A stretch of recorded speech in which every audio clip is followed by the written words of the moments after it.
Easton FMJ, un petit lot de Easton à remonter les plumes et aligner les pointes. Et c'est là que j'ai remarqué qu'il y avait un petit problème qui s'est dépassé lors de du montage, lors de la coupe surtout.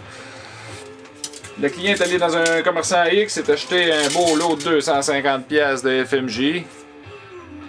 Celui qui l'a monté a coupé, poup, installé les affaires, puis c'est ça. Fait que, on peut voir que la coupe est croche, que la pointe elle tourne déjà comme ça.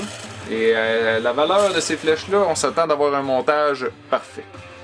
Donc, je voulais vous apporter sur quelques détails à valider une fois que vous allez recevoir vos flèches ou si vous voulez les monter vous-même.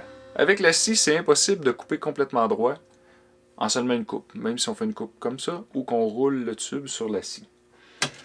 Donc, G5 ont inventé, il y a de cela quelques années, le Advanced Squaring Device. Un beau petit bidule avec un petit côté avec une espèce de petite lame pour l'aluminium, expressément fait pour l'aluminium comme les FMJ, et un côté en diamant pour le carbone. Donc, on coupe les deux côtés, celui du nock et celui de où la pointe va être vissée, et on met à l'équerre avec ce petit bidule-là.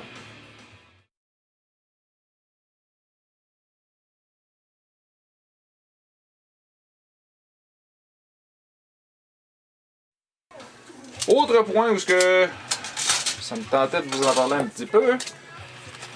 Lors de la sélection de vos flèches, toutes les compagnies ont sur leur site internet leur charte de sélection. Les chartes sont basées sur la vitesse de l'arc, la force de l'arc, avec la longueur des flèches pour vous donner une idée globale de quel spine vous allez devoir sélectionner lors de votre achat. Par contre, il y a des petits critères à regarder. Des fois, c'est écrit un petit peu plus bas ici, comme ça. Prenons par exemple la Easton, la charte Easton. Leur charte est basée sur un arc de 301 à 340 pieds secondes, avec la force de l'arc et la longueur des flèches. Quand vous êtes à 28, exemple, que vous avez 28 écarts de coupe, vous devez descendre à 28. Si vous avez 28,5, vous allez monter dans la charte un petit peu plus haut, dans 29 pouces en longueur de flèche, qui va varier sur le spine, quand on est entre deux spines.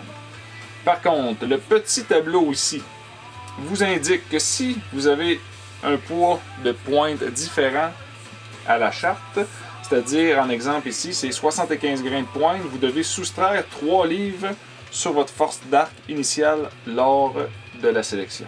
Si vous avez 100 grains, vous ne changez rien, parce que la charte a été basée comme ça. Si vous avez 125 grains, vous allez ajouter 3 livres à votre force d'arc. Et si vous utilisez une pointe de 150 grains ou les inserts en brasse de 150 grains, vous devez ajouter 6 livres à votre force d'arc. Donc, si vous tirez entre 52 et 56 et vous ajoutez une pointe de 150 grains, vous allez monter à 62 livres. Ça fait une bonne marge entre les deux. Donc, à 52 à 28 pouces, vous auriez une sélection de flèches de spine 400 ou 390.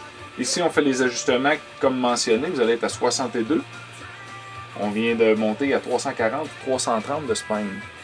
Des fois, c'est un peu là que vient ça vole mal, les pointes de chasse, ça vole croche.